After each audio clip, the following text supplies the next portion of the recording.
Good afternoon and welcome to the Columbus Metropolitan Club. We're live streaming from the Boathouse at Confluence Park. I'm Steve Marks, Chair of the CMC Board of Trustees and President of Hannah News Service here in Columbus, and I want to thank you for tuning in today. Metro Club live streaming is presented by the Emergency Response Fund of the Columbus Foundation in partnership with the Columbus Dispatch and PNC. Thank you. We'd also like to thank those of you who purchased a virtual seat for today's forum. We are very grateful for your support. Largely because of you, we are able to continue live streaming. You can learn more about CMC, register for events, join or renew your membership, purchase a virtual seat, or make a donation anytime at columbusmetroclub.org. Today's forum, COVID's Impact, Worse for Women, is the Mary Lazarus Legacy Forum celebrating women in society and is sponsored by The Ohio State University. Disproportionately affecting women, our child care system is inadequate for a society in which most parents work outside the home. Millions of women were already supporting themselves and their families on meager wages before the pandemic sent unemployment rates skyrocketing. Disruptions to daycare centers, schools, and after-school programs is a daily challenge. Then, as we go down the wage scale, consider the compounding burdens of disparities in access to reliable transportation, to health care, to fresh food, and to housing. Our world was ill-prepared to aid those with the least among us. We are here. Where are we today? Let's explore these issues with our experts. Please welcome President and CEO of the YWCA, Christie Angel. President and CEO of the Workforce Development Board of Central Ohio, Lisa Patt-McDaniel. Columbus City Council President Pro Tem and Executive Director, Ohio Women's Policy, Public Policy Network, Elizabeth Brown. And our host, journalist at the State House News Bureau, Joe Ingles. Joe, the stage is yours.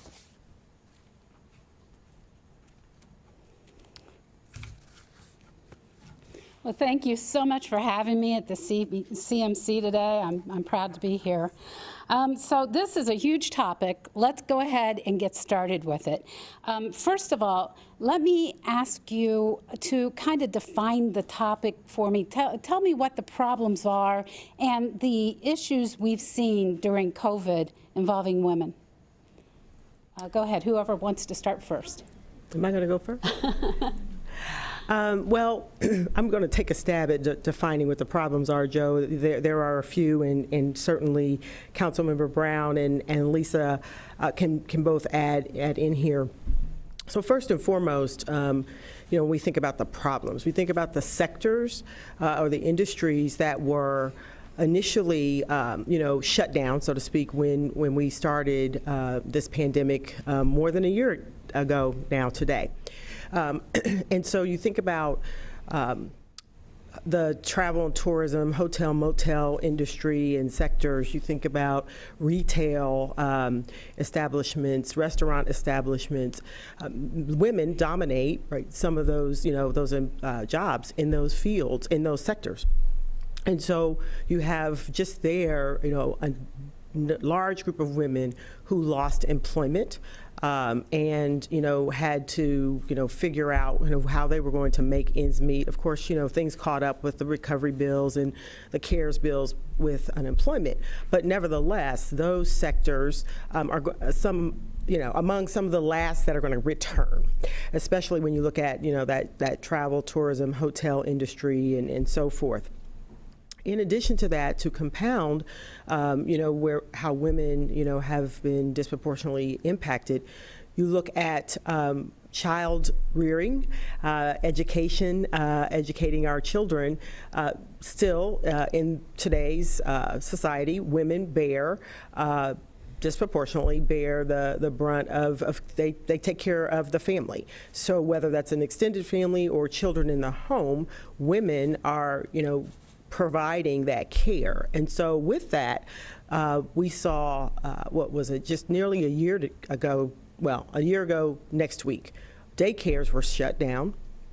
And those that were allowed to stayed open with limited capacity. So if a woman was working outside of the home and was in a position to continue to work, she then had to figure out childcare, for her children. And we had all children at home because schools were closed during that time. Now schools, Some came back online, some did not. But certainly, education and educating children in a virtual environment, whether you had to work or didn't have to work, that still fell largely to women, although I understand that millennial men are doing a better job, millennial partners, of kind of sharing the caregiving with their partners and spouses. And then the last thing I'll just add here is that women disproportionately were also serving on the front line. So I take my own organization. Disproportionately, we are women. We're a women-centric organization, but we also employ a large number of women. So the social workers, those that work in our family center, which is our center for homeless families, those that work in our building downtown, which is a 24/7 building, largely those are women.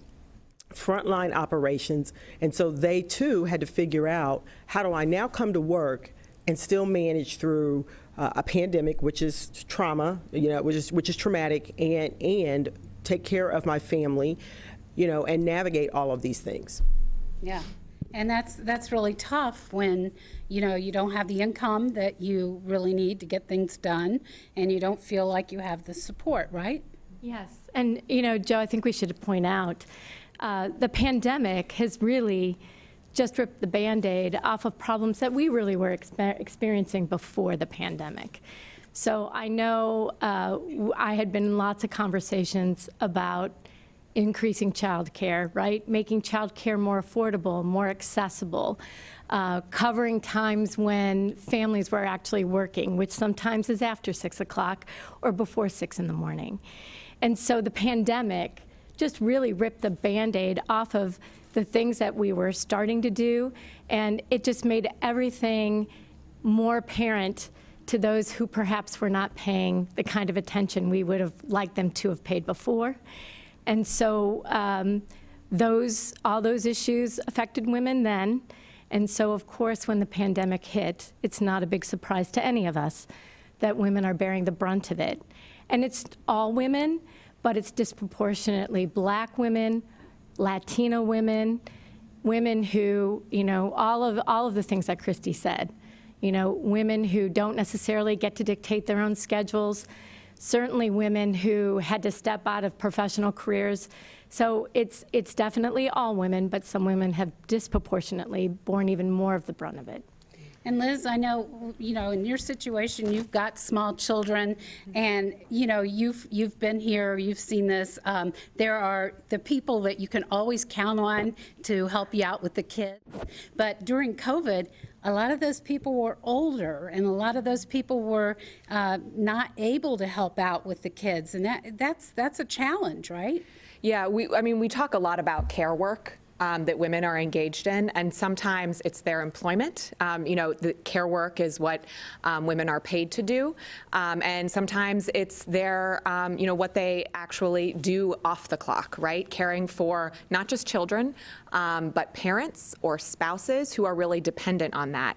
And COVID threatened that care relationship that women have with people who are outside of their own household.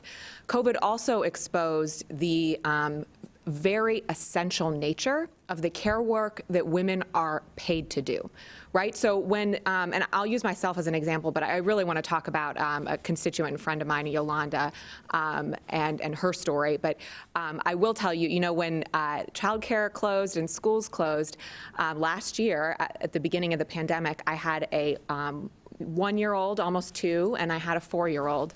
And, suddenly that was all on my husband and me. We were able to work from home. We didn't have to make that choice between showing up or being at home. But it was really freaking hard to work from home, with that dynamic of the 2 kids. And we had this thing on our refrigerator. It looked like a football draft, drafting hours in the day. Okay, I need 1 to 2. Can you do nap? For the toddler, I'll put the 4-year-old in front of the TV because I have to do this meeting. And we had that conversation every night about the next day. But I do want to talk about Yolanda because she was a social worker. She had 2 school-aged kids. And we talked about the incredible stress she felt showing up for her job how demanding it was, not only the hours it took for her, but the emotional demands of social work, the emotional demands of so much of the care work that women are employed to do, you know, and that guilt she felt between trying to make sure her kids could do their schoolwork and she could show up for her job. And the story I'm telling you about Yolanda was pre-pandemic. As my co-panelists have said, the crisis revealed problems in our society, that ways we were broken or already breaking, right? And so many mothers in Yolanda's position doing these jobs that had to, they said, I can't do it. I have to be there for my kids. And that's why you see these unemployment rates disproportionately high for women. They simply couldn't do it anymore. Either they were laid off because their sectors were disproportionately impacted. You know, there's no work from home for the hotel housekeeper, or they had to voluntarily do it because they simply couldn't make it work anymore. Yeah, and that gets into, you know, what are the options for women who still were in the pandemic and they're still dealing with this? What are the options out there, emergency measures and things that can be done right now to help women in those situations?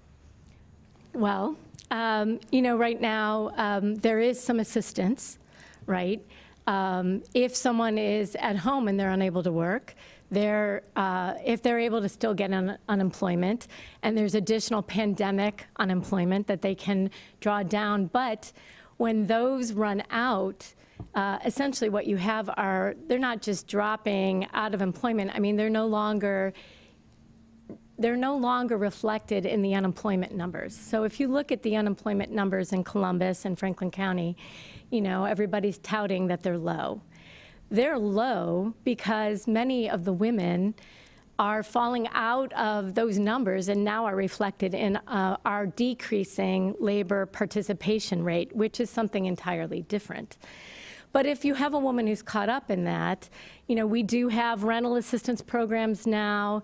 You know, I can tell you as a board member of a food pantry in Dublin, of all places, you know, we are seeing more and more families and coming to the food pantry to supplement their food. You have all of that going on.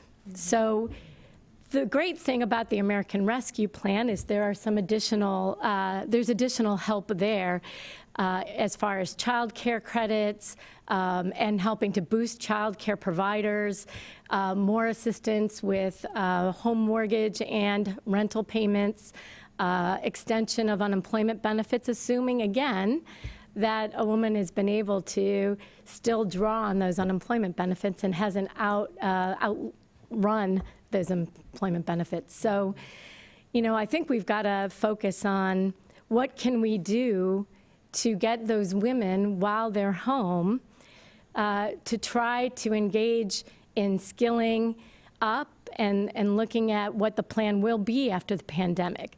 But again, that also assumes they have access to the internet and broadband, and that they do have some way of occupying their children while they do those things. So I don't think there are easy answers.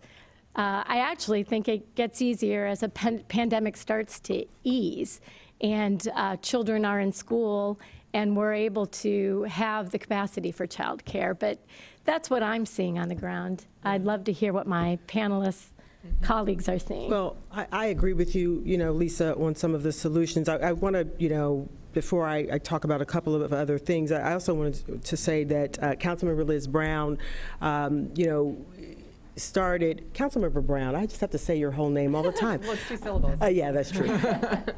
Started a program, I'm going to call it the wrong thing, but it's, I believe, for those who need to take off time if they need to quarantine. Right to recover. Right to recover, right? And it's not just for women, it's for anyone, right, who doesn't have, you know, leave time or those kinds of things. You know, Right to Recover provides some resources, and there are several community-based organizations that are helping individuals access those funds, and we want to make sure that people, you know, truly know that that is a resource out there, especially if someone needs to quarantine, you know, or is ill meal without pay. In addition to that, Joe, we are starting. So we run 3 lines of business. One of our lines of business is child development and child care. So we have been intentionally getting ready for summer camp because we know parents will want summer camp for their children, but they also feel that their children need summer camp. They need the socialization, they need the healthy play, they need to be outside, and we're going to add educational enrichment to those summer camp opportunities, and we also are going to make sure that we can operate and offer scholarship opportunities, because we realize that some women may look at that and say, this price point I cannot afford, and we want to make sure that we have, we take into account affordability.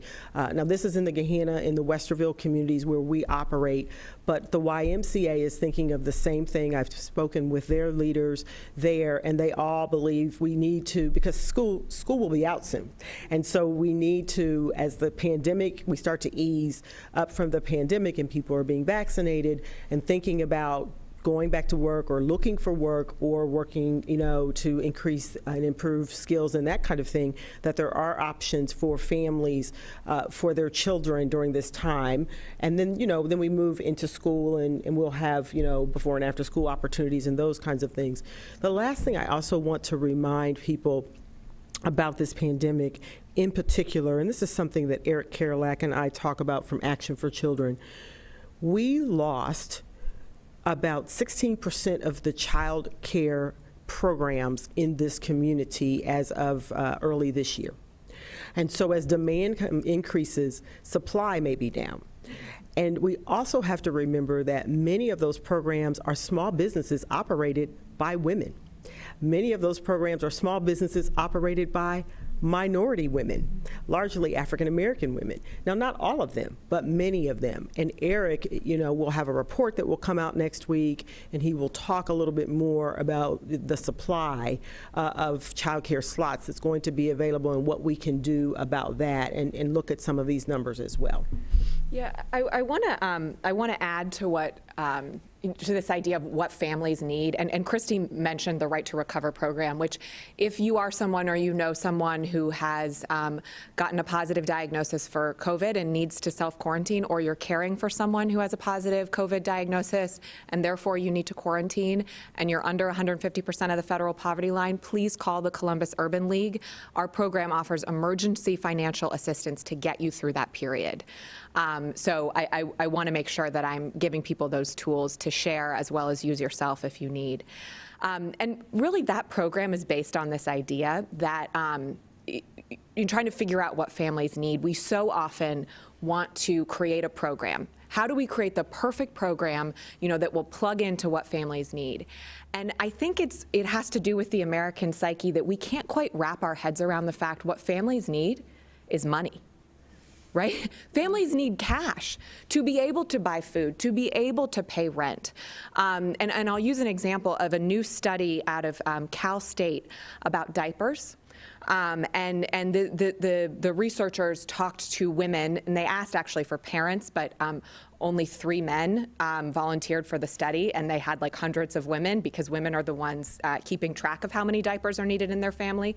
So they talked to women, which says a lot, about who are diaper insecure, essentially, who said, this is the #1 stress in my life, diapers for my kids, more than food, more than rent, more than utilities. Diapers are not covered under WIC, right? A good program that helps low-income families. Diapers are not covered under SNAP, a good program that helps low-income families. You need money in order to buy diapers. And when you don't have money, you ration.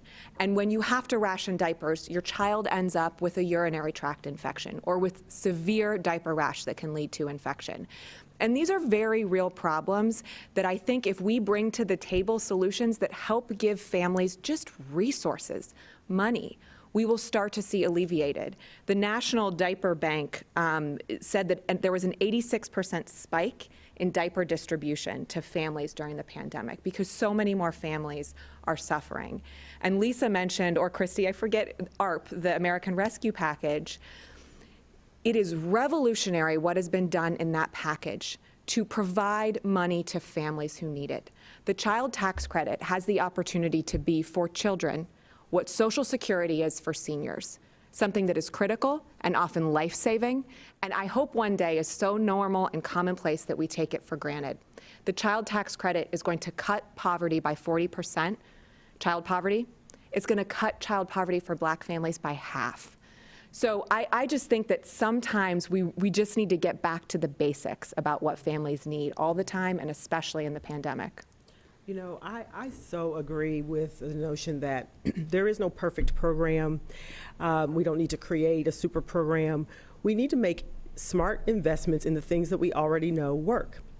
There are so many of us, and I say us, you know, community-based organizations and others, you know, NGOs and the like, that we've been running, you know, all types of programs. Lisa mentioned rent assistance. We've talked about rental assistance in this community and the need for rent assistance in this community for many, many years. The Affordable Housing Alliance has, you know, focused on it. Not-for-profit housing organizations have focused on it.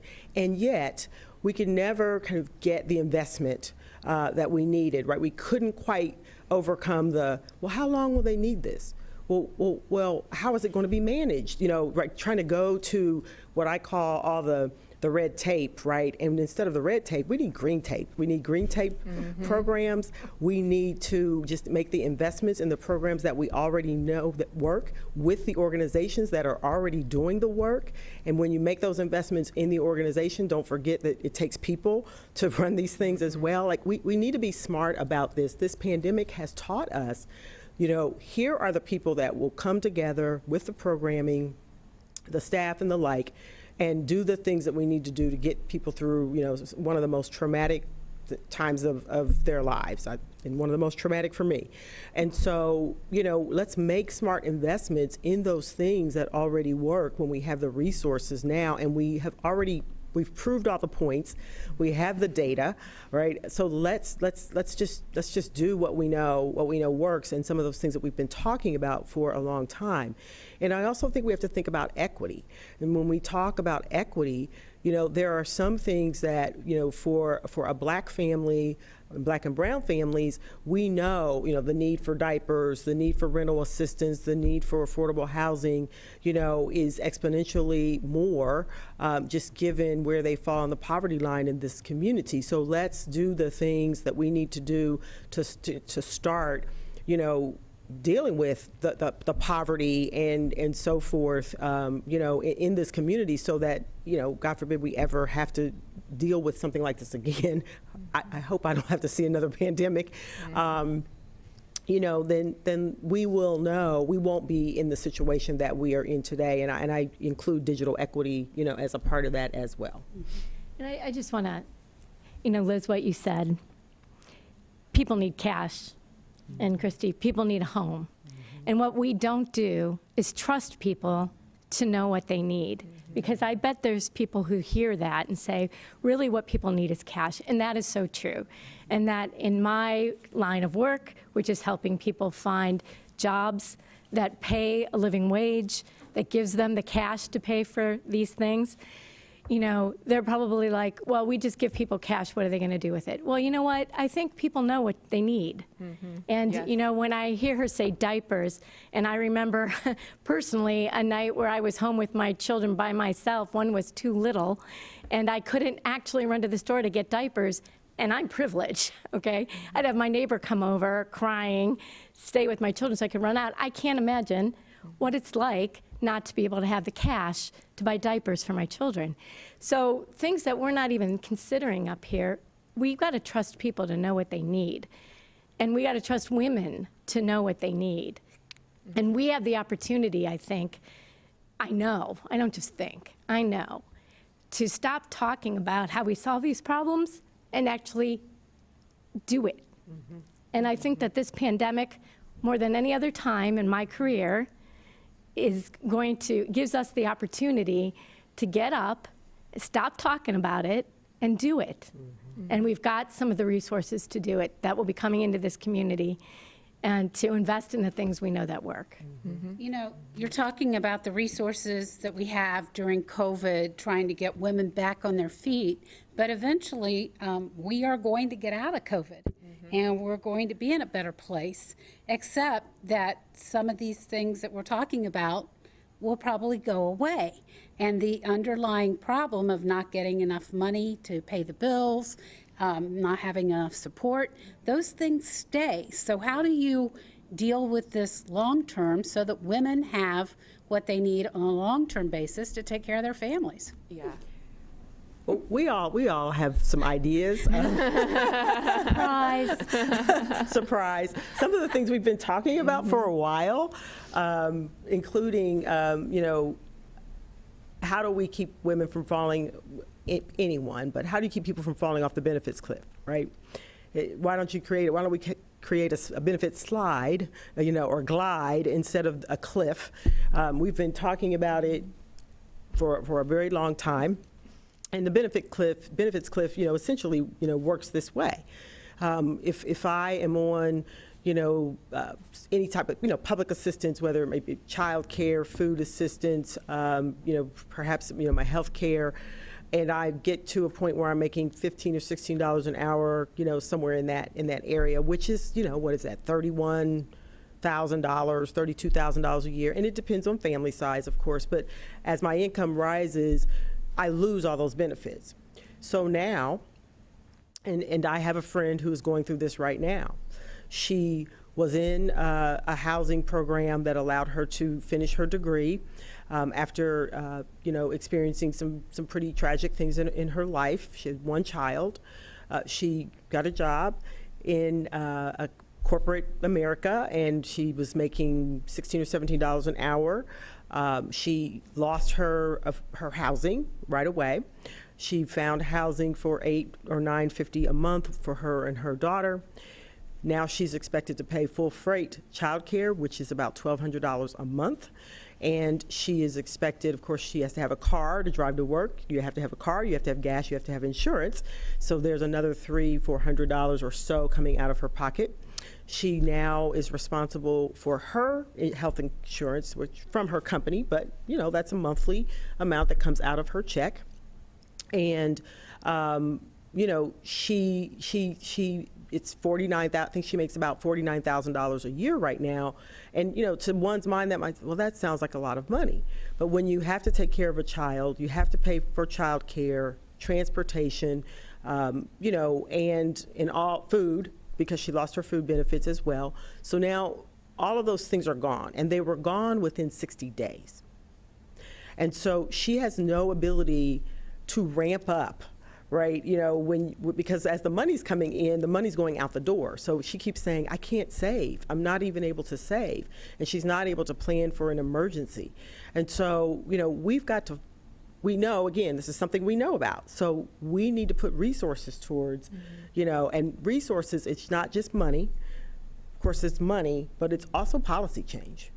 We need to create a benefits glide, as I like to say, for people coming off of those benefits so that they can, build up their financial, that they won't have a lot of money, but they can get accustomed to having to pay for all of those things. Mm-hmm. Yeah, I mean, I think that's so right. And I also think, like, the short answer to the question of what about when these things go away is we kind of have to fight like hell for them not to go away. Mm-hmm. And the child tax credit, I'll use that as my example again from ARP, which is such a funny term to say, ARP. It sounds like I'm a dog. But, that was passed for a year and to kind of help people through the pandemic. But again, this program has the potential to protect kids. Frankly, it is saying, as Americans, as the American government, we give a damn about resources kids get. We are scandalized by our own child poverty rates. We affirm that that shouldn't be our future. And, folks in Washington are going to be taking up these questions that, the American Rescue Package has put before us the opportunity to invest in people, and they're going to be taking up these questions about whether that continues. And so I do think it's up to all of us to ensure that these things can continue. And then myself, I'm a lawmaker at the local level, and things work very differently in, cities and towns and counties than they do in Washington, for sure. But there are opportunities that I can relentlessly pursue to try to have that safety net for women. I want to cite a friend of ours, Amy Claiborne, started Move to Prosper, and she sent me a note before this panel because she wanted to make sure I saw something that I thought it was really important to lift up, which is in her report. And Move to Prosper is a far-reaching program about housing and financial security, and you've probably talked about it here, actually. But her report highlighted that the availability of coaching for women, specifically around financial empowerment, impacted the ability of the mothers in her program to weather the pandemic. And we are doubling down as a city on financial empowerment resources. So that's one stone I can overturn on the local level to help make sure we continue to stand up our Financial Navigator program, which tries to provide these resources to women. So I'll just add that, as Christie said, we know these problems exist. The answers aren't always easy, but we've got to get creative, all of us as everyday citizens and those of us who can use sharp elbows and wield the power that we have. Yeah, well, and I agree with all that. But I also think the shorter term answer here, too, is that we have a 2-year window of a lot of money coming into this area, and everything that's sitting in the American Rescue Plan to take a look at what we can do in the next 2 years with this money and be radical and bold and invest in those things we know work, and look at what kind of cash assistance can we give to people to solve their problems that allow them to have a base in a home, to have their bills paid, so that if they need to, they can get reskilled, to get jobs that for the long term will pay them enough money to sustain their families, because that will, first of all, lift them up, lift their families up, lift their children up who have just gone through an incredibly bad time of getting a good education. And I just think that in these next 2 years, that we should do everything we can to make use of these resources with the hope that some of these things that we know can work will continue on. But I don't want to bank on it. I don't want to bank on it. Yep. I think we need to be radical and bold. Absolutely. Well, we'll move to questions from our live stream audience in just a few minutes here. But let's follow up on that. We're talking about helping and making sure the aid stays there, but there's also this question of, is there enough there to begin with? We saw where the minimum wage increase ran into problems. That wasn't something that got through Congress as of yet. We're seeing that when we have discussions about taxes and that sort of thing, the winners and the losers don't necessarily line up with what you're talking about right here. So where do you go from here? Yeah, I think that's such an excellent point, that average CEO to worker pay, I'm sorry, my mask is caught on my earring, as I said it would be. The CEO to worker ratio of their pay, 60 years ago it was 35-1, and now it's 250-1. Lisa probably can correct me, it might be more like 350-1 average, right? So to say that we can't afford an increase in the minimum wage, I'll tell you where I am on that. We absolutely have to raise the wage. Because people need to be able to pay for their basic necessities. And that seems like a no-brainer to me, and I'm not really sure why it's so hard for people to wrap their minds around when you think about how much more productivity there is in this economy and how workers have not actually been able to be paid their share of that productivity. So there are a lot of fights, and the package, ARP, or the American Rescue Plan, in addition to some of these, Right to Recover, our local program, was funded by federal dollars that came to localities, and so these things are funded by these one-time monies, and it's not sustainable, to Lisa's point and to Joe's point. So it's not just a matter of cloning the current solutions. It's doing things that are radical to stabilize and advance families, and then really reimagining that policy landscape. And let me just tell you why this is so important. Okay, so, we can say we're just talking about women, but for all the companies that are out there, we're also talking about you. If you know, the 2050 study shows we are not going to have enough people for all the jobs we're bringing into this Central Ohio economy. And right now, our Central Ohio economy is the GDP driver for the state of Ohio. And the state of Ohio is not growing greatly in population. And that means that if you want your company to succeed, everybody who can work and wants to work needs to work. And so that means you need these women to come back into the job market, trained, skilled, supported in how they work. And so if you want that, you need to be in favor of the things we're talking about today, because your company will not survive for the long haul. And our economic development group, will not be able to continue to attract people to our region because we do not have the workforce eventually. And that, from a business perspective, is why everything we are saying here, you should be taking notes. And we need more family-friendly policies by companies and employers, because for exactly what I've been saying, we need to support women in work, because you need every one of those women who want to work and make a living to be able to do it. So. Yeah, I think that's so important. I just, really quickly, I promise I will be quick because I know we're getting to questions, to put some numbers on what Lisa said so perfectly. Center for American Progress looked at just mothers who left the workforce or had to reduce hours to assume caretaking responsibilities, and found that the impact of that amounted to $64.5 billion per year in lost wages and economic activity. So exactly what Lisa is saying. And when we talk about solutions, I'm always quick to jump to policy, and I know that my co-panelists are too.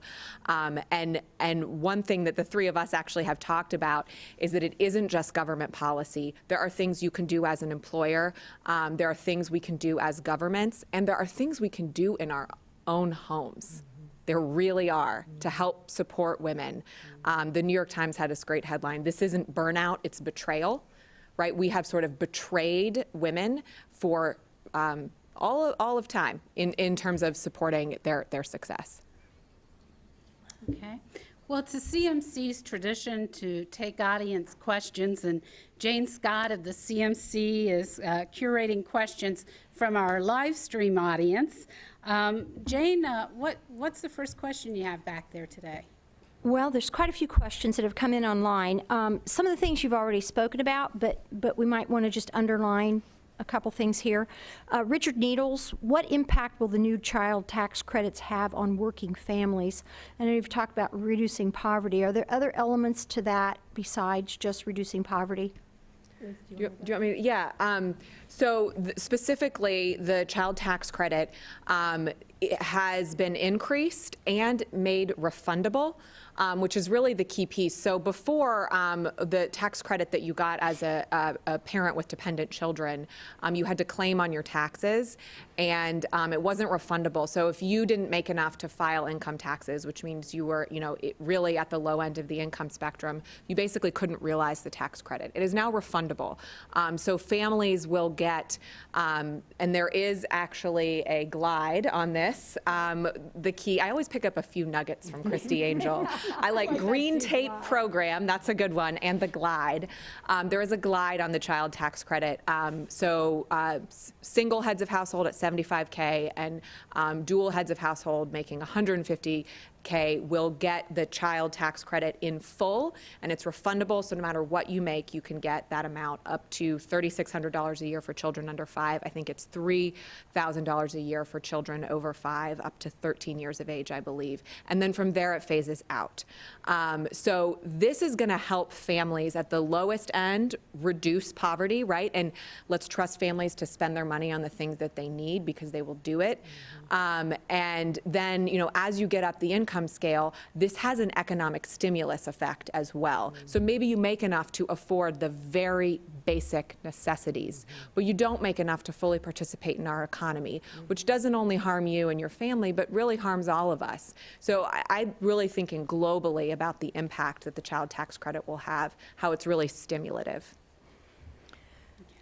So this question, what's the role of education / skills training / on-the-job training that leads to better jobs and higher paying jobs? And you touched on this a little bit, but are we doing enough to get the right people, the right kind of education to help them get a better job so they can afford affordable housing?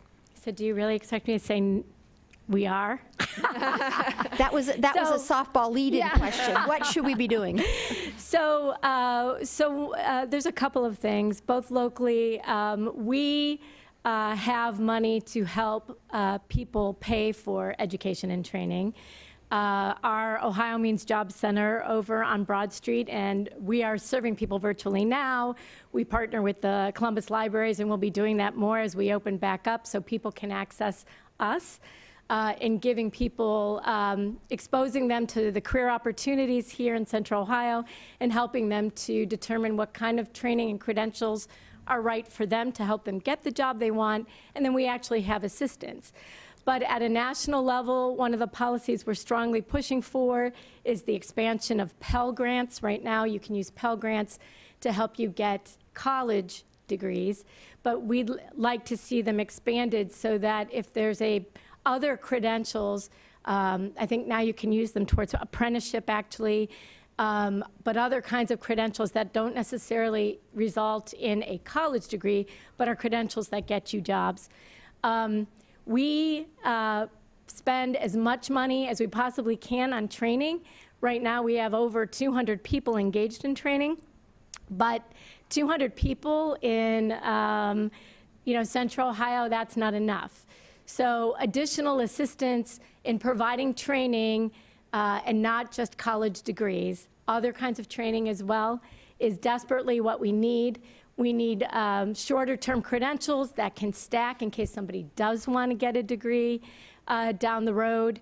Making sure that credentials are easily attained by people in a short period of time. I talked about people's ability to step away from what they're doing to get a credential that would get them a much better job. Who's going to pay their bills? Who's going to buy their diapers? Who's going to buy everything else they need? So yes, there's more we need to do to help people do that. We're trying to leverage every possible, source of funding to help people do that, but there is room for a lot more here in Central Ohio. This keeps moving, so sorry. Chris Cloth, what is known about how much of the recovery funds will come to Columbus, and what are some of the concrete strategies that will be funded to address the needs you all have raised? So Lisa, we'll tag team this. I think, and Liz as well, I think we believe right now that there's about $540 million coming into the Central Ohio region. That's Columbus, Franklin County, and our surrounding suburban communities. I believe that's the latest number. That does not include money that would be going to school districts. They have kind of their own line item, I believe.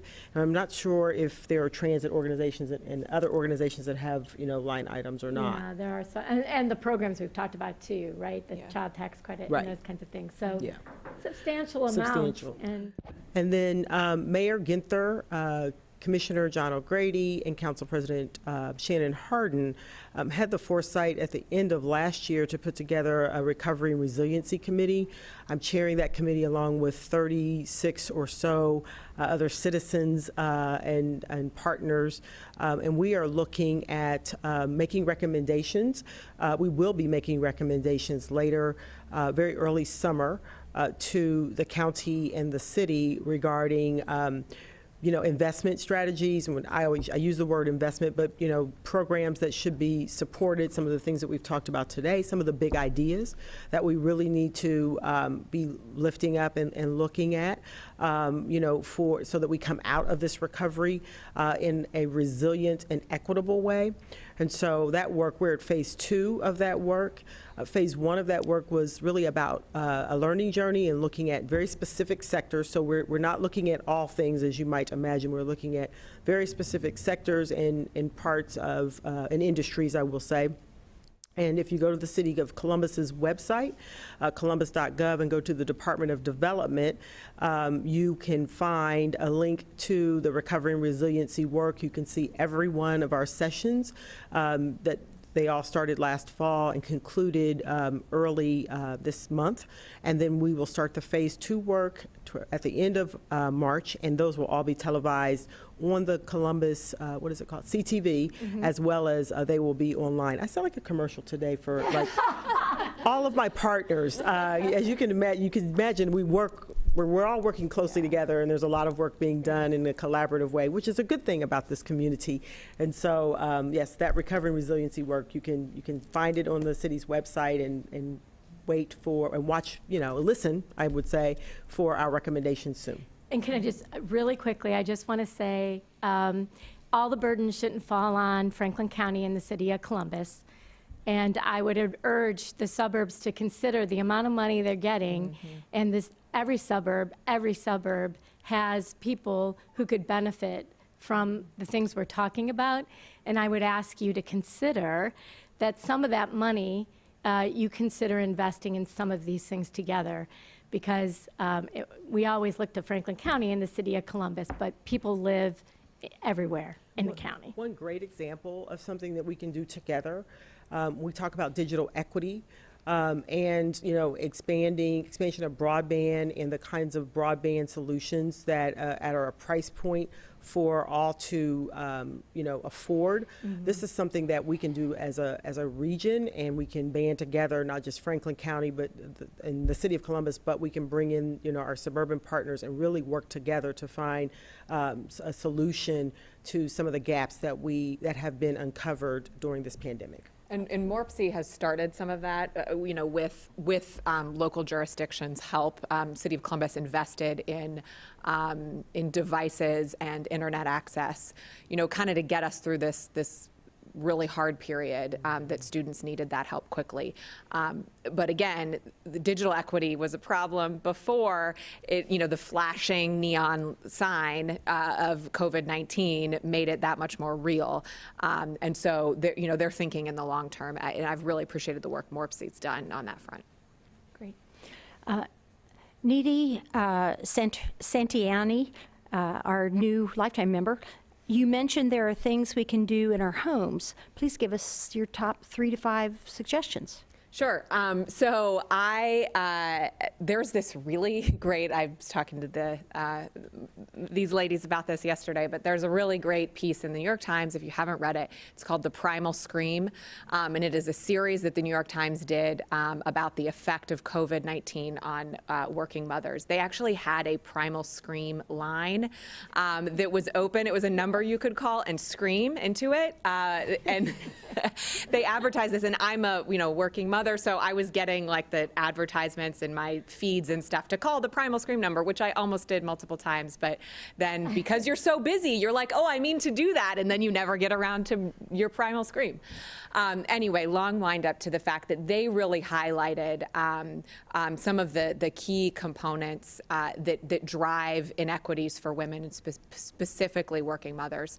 In homes, I will tell you, the balance of the mental load between working parents, so both partners or spouses being clear about what they take on an everyday basis is really important. And then being explicit about how to divide that load. There are tasks that you see that are done, like the dishes. If they're not done, everybody's very aware of it because the sink's a mess.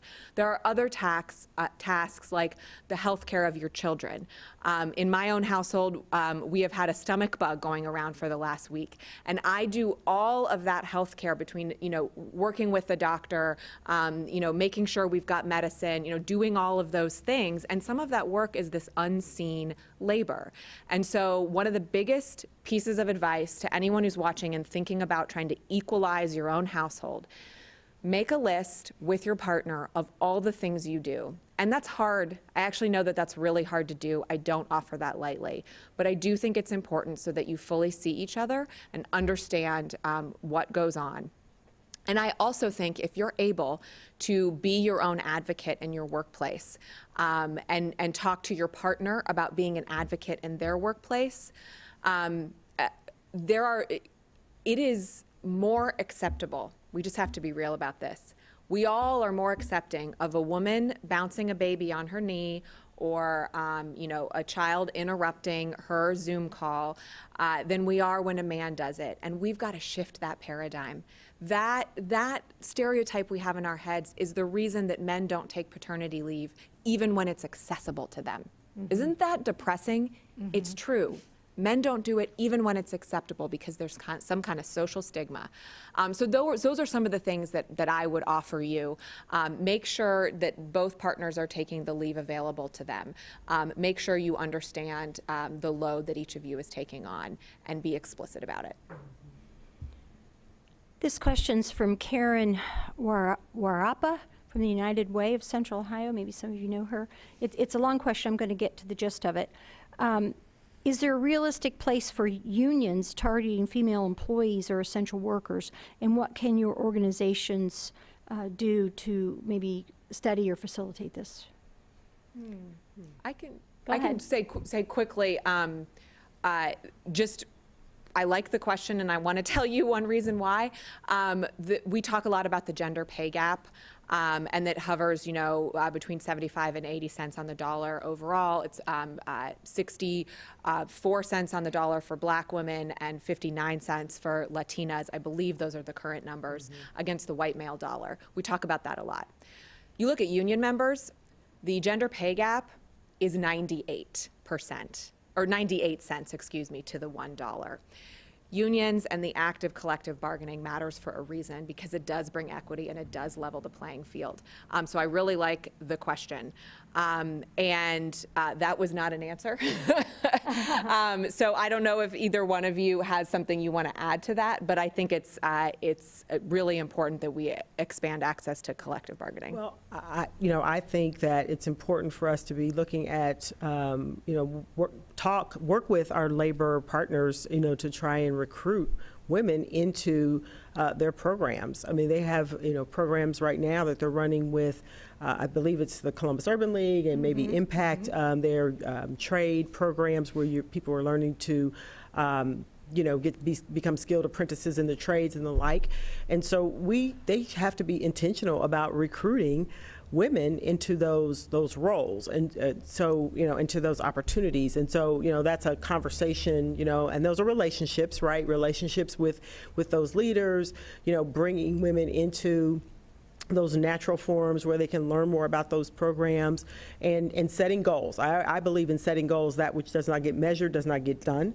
And so setting goals that they will increase, the women's participation in some of those programs. Many of those are supported by some of our government partners and other partners as workforce programs. Lisa, you may support some of those. Yep. So why not have, an accountability measure that's put there to include more women in that work? I mean, and the thing that I completely agree is when you have collective bargaining, I worked at the state for many years, and when I was in a position that was covered by the union, I never had to worry that the 5 guys in my 8-person group were being paid more than me for any other reason that, they were doing the job a little bit longer, if that was the case. And so I do think that collective bargaining is important because it usually automatically means that those wage gaps and benefit gaps, there's transparency about what people can be paid and for what kind of work, and I think that they're very important. So even though we don't, as the workforce board, except for in the trades, really have a lot of involvement otherwise, I do feel that collective bargaining is an important tool. A good general question from Bill Lafayette to close the questions. What is the single greatest insight that you have gained through your work over the past year? Why are you looking at me first? So, I don't know. So I think I've expressed my single biggest insight. I mean, I have my own personal insights, which is I'm never going to go back to that normal because it wasn't good. But in the same way, we talked about these things before. The Band-Aid is ripped off. All these problems have been exacerbated by the pandemic. And we would be fools to turn away and act like they aren't really as bad as they are, because they are. And so the most important thing I learned is that you can't just sit around and talk. I love my colleagues. I love every meeting I sit in with Christie and Liz, for that matter.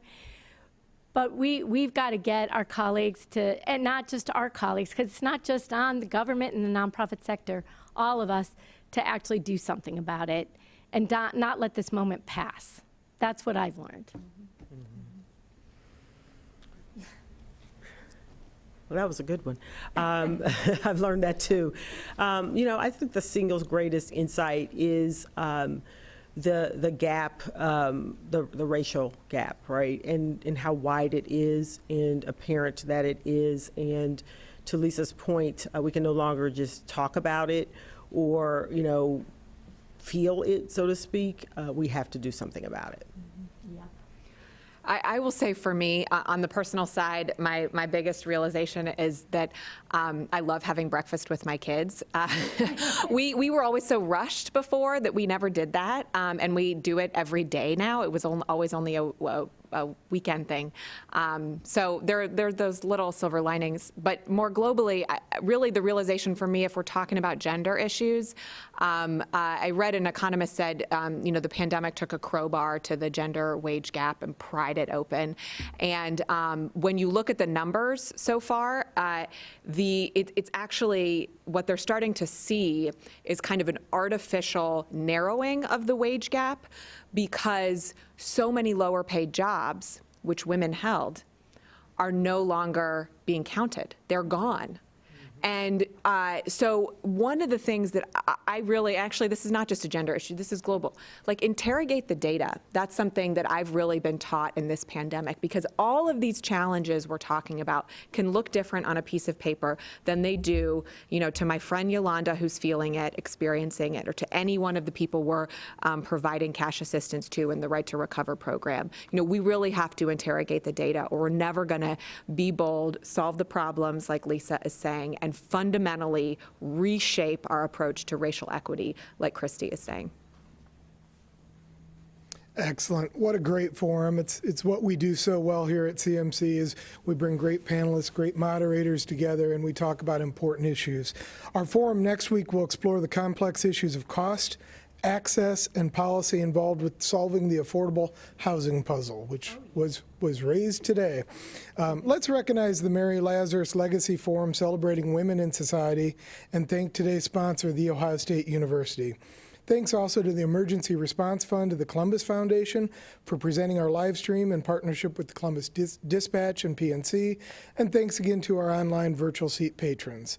And special appreciation to our speakers. We could not do this without you, Christie Angel, Lisa Patt-McDaniel, and Councilwoman Brown, Liz Brown. And of course, Joe Ingles, what a great job you did today. We hope you'll tune in again next week. Until then, be well and stay safe.